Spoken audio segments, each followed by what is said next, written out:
안녕하십니까. 네, 안녕하세요.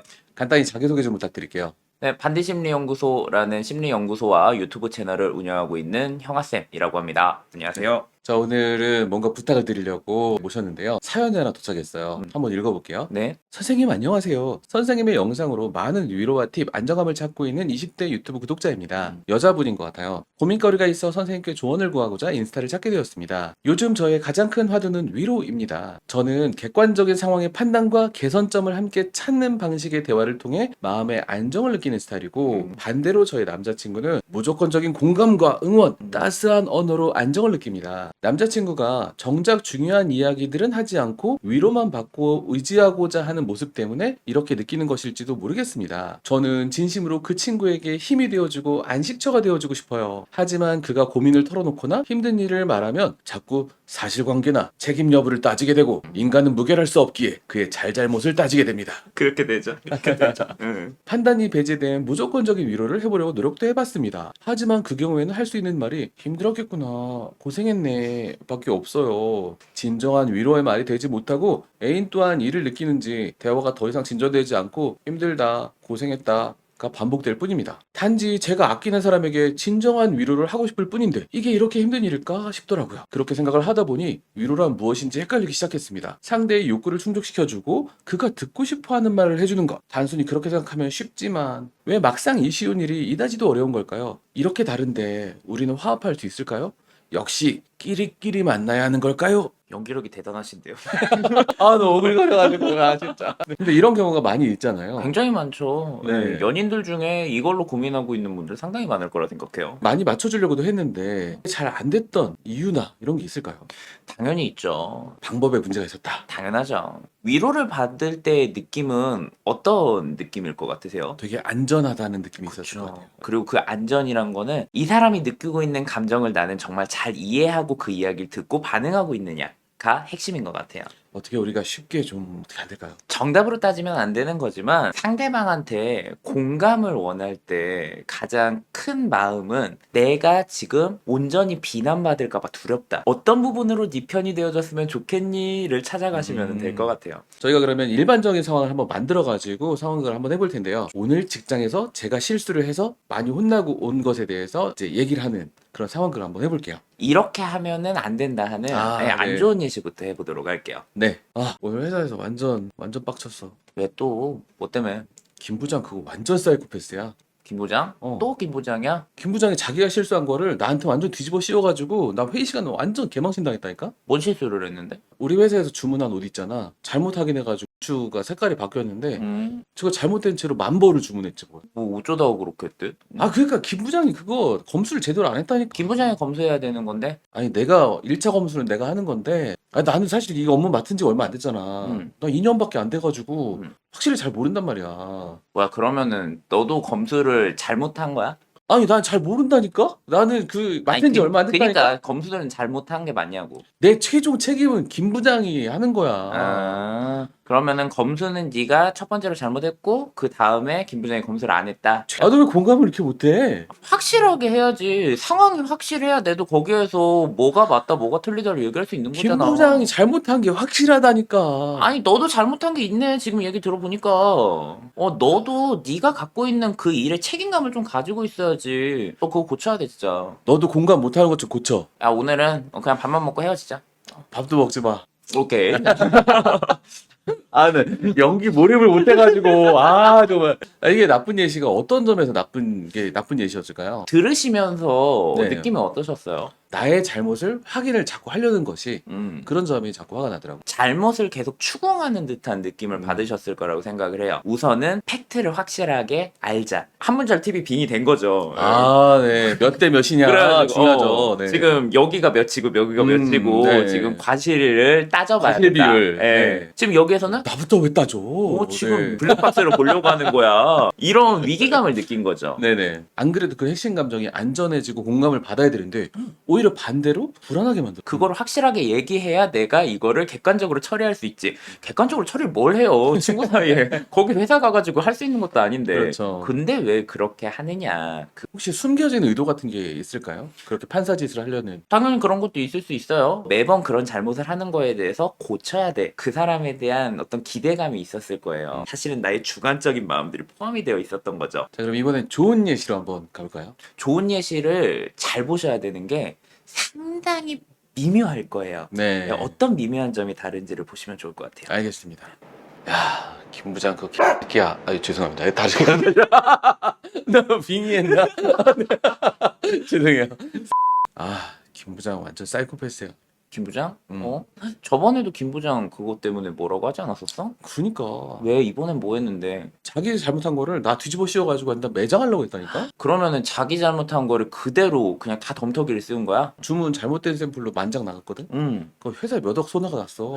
응. 근데 그거 다 내 책임이라고 뒤집어 씌우는데 나 진짜 미치는 줄 알았어. 몇 억 손해된 거를 분명 자기가 해야 되는 거를 자기 다 책임이지. 검토기 쓰는데 그러면은 사이코패스라고 생각할 만 하겠다. 뭐 어쩌다가 그렇게 검토를 잘못하게 된 거야? 사실 우리 부서에서 검수를 했어야 되는데 아, 난 사실 이거 맡은 지 2년밖에 안 돼가지고 그치. 지금 확인도 안 해놓고 막 나한테 뒤집어 씌우는데 음, 진짜 완전 사이코야. 내가 실수한 부분들을 판단을 하는 게 또 윗사람이 하는 건데. 그러니까 그러면은 진짜 억울하겠다. 나한테 월급 2배로 줘봐. 내가 다 해주지. 최종 검수는 김 부장이 해야 되는 거고 그렇지. 1차 검수는 이쪽에서 해야 되는데 단추 그걸 빼먹은 거구나. 야, 그러면 네가 한 거는 지금 한 1 정도 되는데 거기에서 한 10 정도를 덤터기 씌우니까 야, 근데 좀 있기는 하니까 그건 좀 쫄리겠다. 좀 쫄리지. 그니까 사장님 알면 큰일 나. 요건 어땠어요? 그래도 마음이 좀 편안하고 안전한 감정이 들어서 좀 더 대화를 이어가고 싶다라는 느낌이 들었어요. 어떤 면이 달랐던 것 같아요? 비난하려는 의도가 좀 느껴지지가 않았고 그게 제일 컸던 것 같아요. 네. 네가 지금 어떤 상황에 놓여져 있었고 그 상황에서 나라면 이랬겠다 또 너라면은 이런 마음이 들었겠다를 보면서 하나씩 구체화를 해나가니까 드러난 사실은 똑같은데 내가 듣고 받아들이고 얘기하는 그 마음이 달라진다는 거죠. 상대방은 이 사람이 나에 대해서 지금 궁금하고 얘기를 들으려고 하는 거구나. 방금 나쁜 예시보다 훨씬 더 최악인 경우가 있어요. 아, 네네. 네, 이건 번외로 한번 한번 네. 네, 이건 또 어떤지 한번 봐보세요. 네. 김 부장 진짜 사이코패스야. 김 부장? 걔 완전 사이코패스잖아. 야, 저번에 들었을 때부터 나는 도대체 걔가 어떻게 거기까지 올라갔는지를 모르겠어. 진짜 고스톱 따서 올라간 건지 진짜 이번에 뭐 했는데? 지가 잘못한 거를 나한테 덤터기 씌워가지고 나랑 좀 망신을 줬어. 미쳤네. 아니, 지가 잘못했으면 지가 해야지. 그걸 왜 덤터기를 씌워? 그러니까 말이야. 야, 때리쳐. 내가 진짜 이직하고 만다 진짜. 그니까 걔는 완전 인간 말종이야. 야, 너는 아무 잘못 없어. 너같이 능력이 있는 사람이 어디 있는데 진짜 거기는 완전 잘못하고 있는 거야. 빨리 똥통에서 나와야 돼 진짜. 그니까 일단 이거를 들으면서의 느낌은 어떠셨어요? 제가 화낸 거보다 좀 더 화내셨잖아요. 그죠?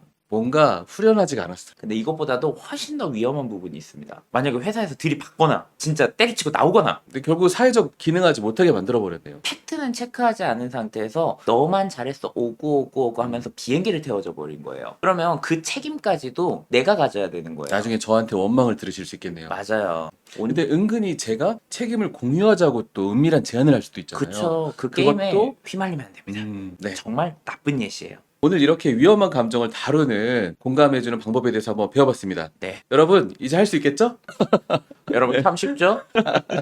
사실 이렇게 한번 봤다고 해서 내가 마인드가 갑자기 변하거나 기술을 계속 쓸 수 있는 건 아니지만 이게 뭐가 맞다는 걸 알고 접하게 되면 저는 조금씩 더 알 수 있지 않을까 싶어요. 핵심은 일단 이야기를 들을 때 그 사람의 이야기를 가치 판단 먼저 하고 들으려 하지 마라. 네. 그리고 두 번째는 그 사람의 핵심 감정은 무엇인지에 감정에 귀 기울여라. 네. 이 두 가지고요. 그냥 내가 상대방한테 충분히 내 노력만큼 해보다가 이렇게 하면 내가 너무 갈려나가는데 네. 하면 그때는 이제 서로 거리를 어느 정도 두는 것도 서로를 위해서 도움이 될 수 있고요. 내 힘만으로는 안 된다 하면은 근처에 뭐 많은 전문가들이 있으니까 전문가의 도움을 받는 것도 좋은 방법일 수 있습니다. 아까 그 사연자분도 남자친구에게 진짜 위로를 해주고 싶다라는 마음이 크다는 게 느껴졌어요. 너무 잘 이해가 되지만 우리가 더 중요한 것은 내가 할 수 있는 만큼만 하자. 맞아요.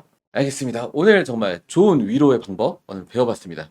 네, 저도 즐거웠습니다. 네, 감사합니다. 네, 감사합니다. 아까 형아쌤이랑 영상을 찍고 이제 집에 가는 길인데요. 아까 못다한 얘기를 한번 해보려고 합니다. 이런 사연 영상을 만들 때는 실제 상황보다는 어떤 전형적인 케이스를 만들어서 그거에 맞춘 얘기를 하게 됩니다. 그래서 아까 형아쌤이랑 또 우리가 어떻게 이 사연을 전형적으로 만들까 고민을 많이 했어요. 그래서 나온 영상이 아까 찍은 그 영상인데 사실 저는 전형적인 케이스를 하나 더 얘기를 하고 싶어요. 어떤 사건이나 트러블이 생겼을 때 내가 여기서 잘못한 게 뭐가 있나, 내가 아까 진짜 무엇을 느꼈나, 이렇게 내적으로 스스로 탐색해 나가는 과정을 되게 중요하게 생각하는 사람이 있어요. 그렇게 곱씹고 탐색해 나가는 과정이 굉장히 성장에 도움이 된다는 걸 사실 알고 있죠. 그리고 그것이 내가 알고 있는 가장 좋은 것이기 때문에 아마 남자친구분에게 그것을 주려고 하셨을 거예요. 그래서 그때 정확한 상황이나 정확한 핵심 감정을 탐색하기 위해서 어쩔 수 없이 나의 잘못도 살짝은 드러나게 되는데, 자신이 어떤 잘못이 드러날까봐 자꾸 도망다니면 어떡하냐. 사실 이 도망다니는 사람 정말 많거든요. 자기의 잘못이 드러나기 직전에만 도망가는 게 아니라,